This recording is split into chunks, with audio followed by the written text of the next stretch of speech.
I'm Chris Williams, and coming up on WVU News, I'll tell you about an increasing threat to police officers across the country. I'm Josie King, and coming up on WVU News, I'll tell you which one of these soft drinks could cause you health problems. I'm Alex Hagan, and straight ahead on WVU News, I'll tell you what to do when signing a lease this coming spring. WVU News starts now.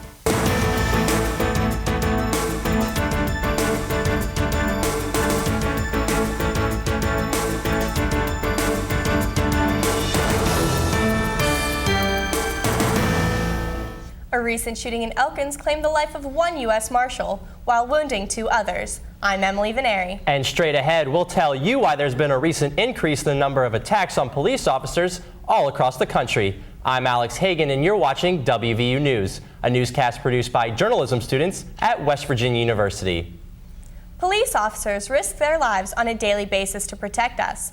More than 150 officers were killed in the line of duty last year alone. Sad but true, Emily. And while statistics show that violent crime rates are down in most American cities, there's been an increase in the number of attacks on police officers across the nation.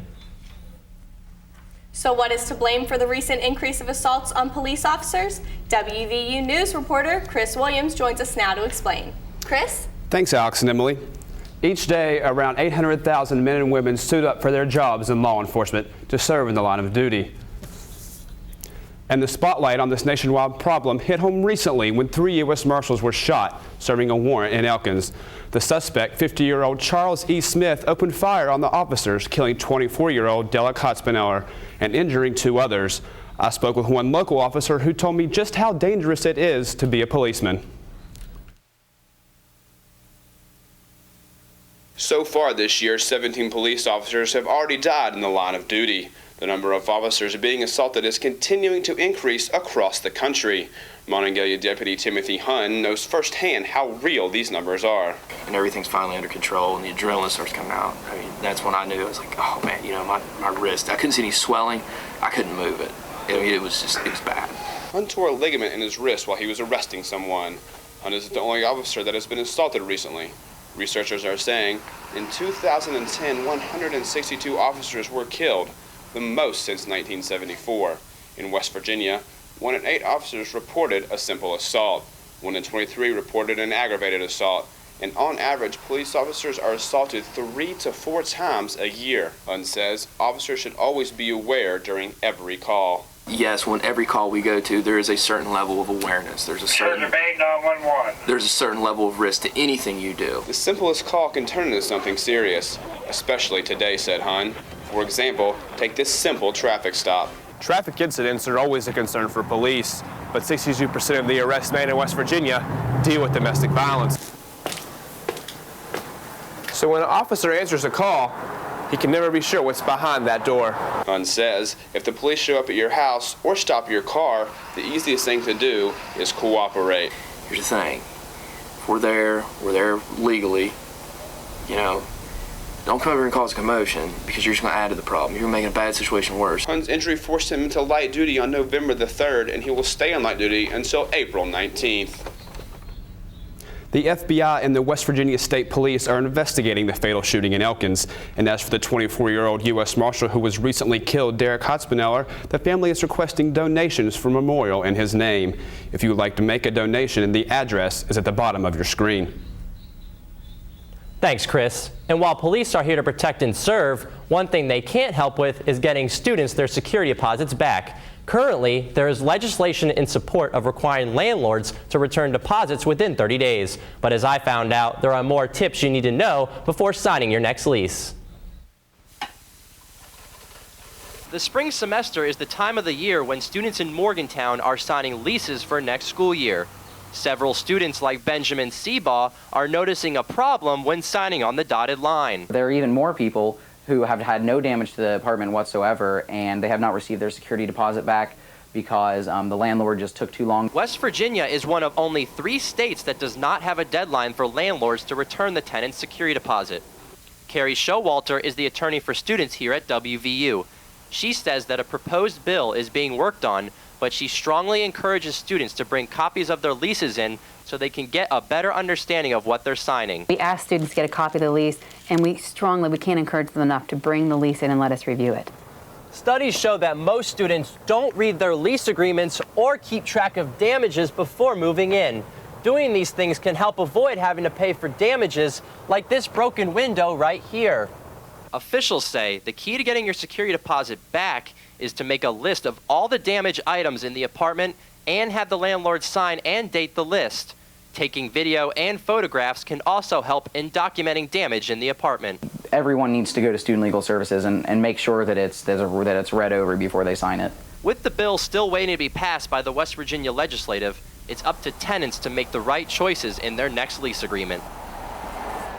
If you are having problems with your landlord and you need to take action, you can set up an appointment with the attorney for WVU students at Emore Hall. The phone number is at the bottom of your screen. While residents fight with their landlords over security deposits, 46,000 people in West Virginia are in a fight of their own against Alzheimer's disease. Look at the person beside you. By the time you're 85, one of you will be diagnosed with this disease. I recently did some research to find out what the future holds for Alzheimer's patients. Daniel Phipps is a sophomore pre-forensics major at West Virginia University. His 79-year-old grandmother, Carl Phipps, has Alzheimer's disease. And she'd go out and buy you candy and whatever you wanted, and now you're the grown-up looking down on her, trying to make sure that she's okay instead of the other way around. So you've kind of lost your grandma already, even though she's still there. So what does a brain with Alzheimer's look like? Well, in this photo, you can see a normal human brain, but as the nerve cells die and the brain loses tissue, the brain shrinks. You can see the difference in size here. Researchers at the Blanchette Rockefeller Neuroscience Institute continue to do research on Alzheimer's because of the amounts of people it's affecting. 1 in 10 people has Alzheimer's disease by the time they're 65. That increases to 1 in 2 by the time people are 85 and older. Groundbreaking research is being done right here in Morgantown. This is giving hope to the future of Alzheimer's. And we've discovered that when we manipulate protein kinase C in animals, we can actually start to reduce the severity and in some cases actually reverse some of the effects of Alzheimer's.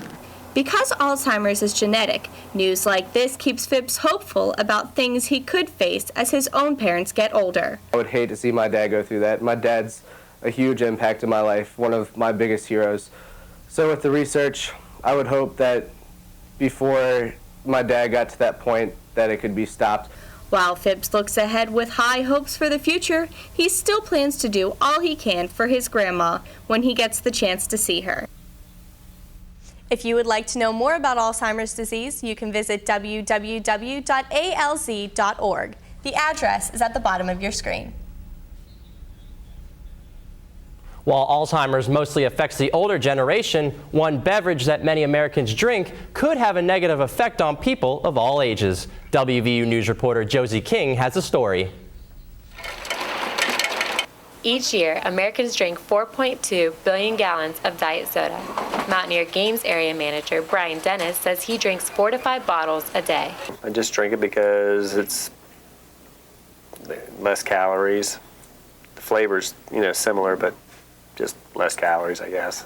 No calories are one of the main reasons why people drink diet sodas, but a new study shows there may be consequences. Millions of Americans choose to drink diet soda over regular soda, so every time they do this,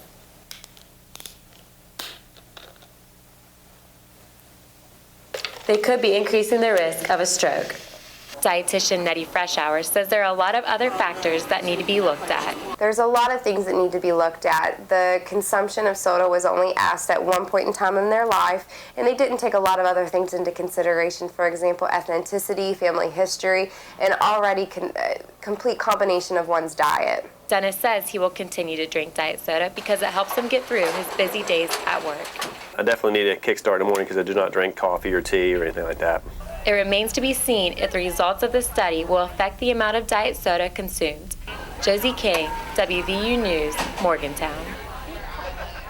While one study is trying to raise awareness about the dangers of diet soda, one local program is doing all it can to raise the awareness of worldwide hunger. That's right, Emily. It's estimated that nearly 925 million people in the world suffer from hunger, and every day 16,000 children die from not getting enough to eat. WVU News reporter Brittany Lowe has more on the story. Brittany?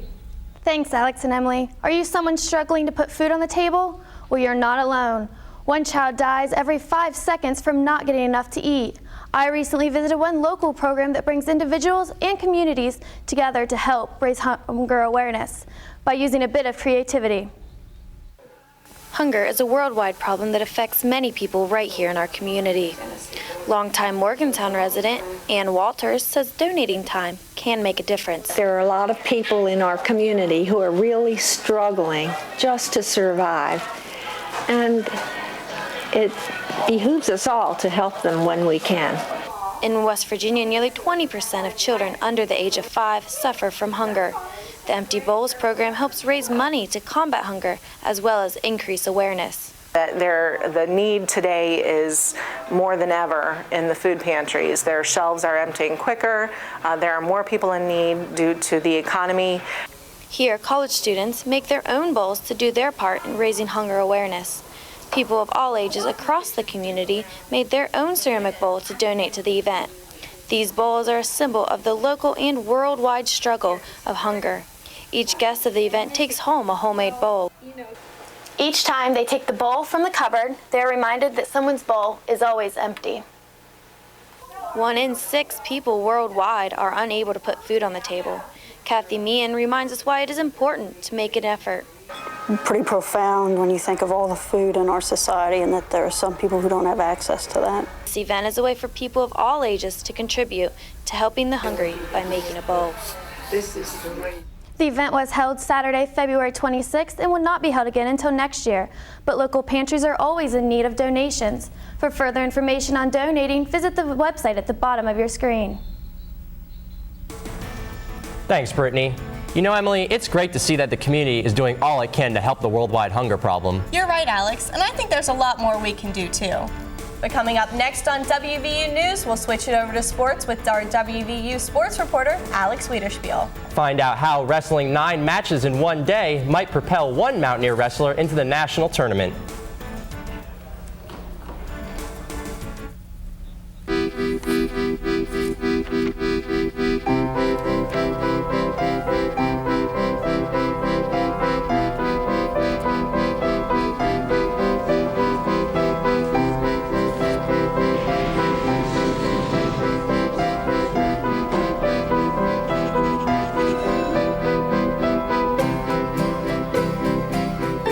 WVU, West Virginia's window to the world.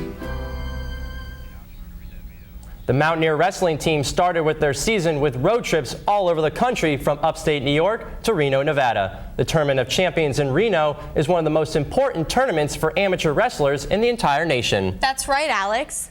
The Mountaineer season began on November 6th, but they did not have a home meet until January 14th. The tournament in Reno just before winter break saw Mountaineer wrestler Shane Young take 4th place after a marathon day of wrestling.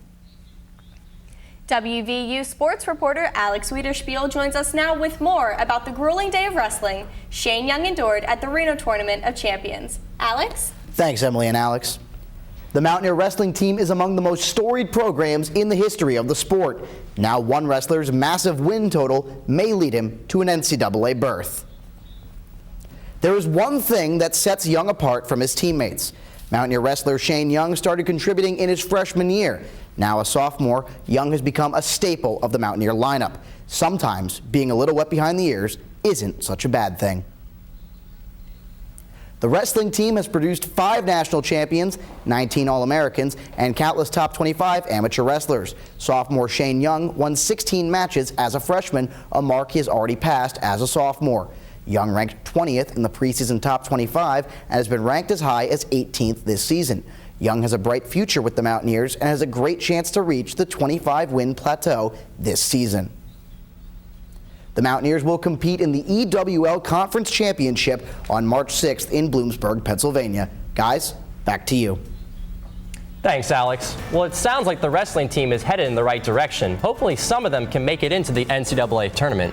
That's right, Alex. That would be great to see. Well, that's going to do it for us for this week for WVU News. Remember to visit us online at itunes.wvu.edu. I'm Emily Veneri. And I'm Alex Hagan. You can also watch any of our shows on YouTube. The address is at the bottom of your screen. Thanks for watching WVU News.